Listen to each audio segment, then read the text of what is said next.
இன்னைக்கு செவ்வாய்க்கிழமை டே 5 மணி போல ஸ்டார்ட் ஆச்சு. நம்ம ஊர் அம்மன் கோவிலுக்கு இன்னைக்கு ராகி கூழ் தாங்க காய்ச்சி கொடுத்துருந்தேன்.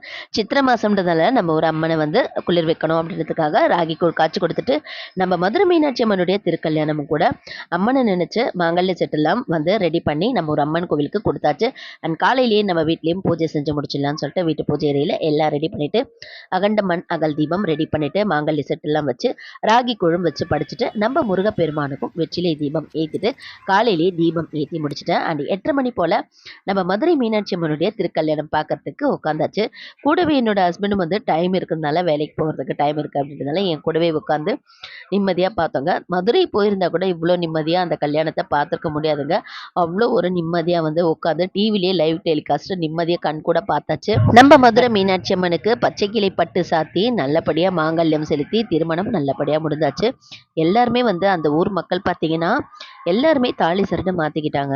சூப்பராக இருந்தது டிவியில் பார்க்கறதுக்கே. நேரில் பார்த்துருந்தா இன்னும் சூப்பராக. நானுமே நம்ம மதுரை மீனாட்சி அம்மனுடைய திருக்கல்யாணம் முடிஞ்சதும் நம்ம வீட்டு பூஜை அறையில் போயிட்டு மஞ்சள் குங்குமம் வச்சு நல்லபடியாக வணங்கி முடிச்சாச்சு. இதோட நெக்ஸ்ட் வீடியோவில் பார்க்கலாம். பாய்.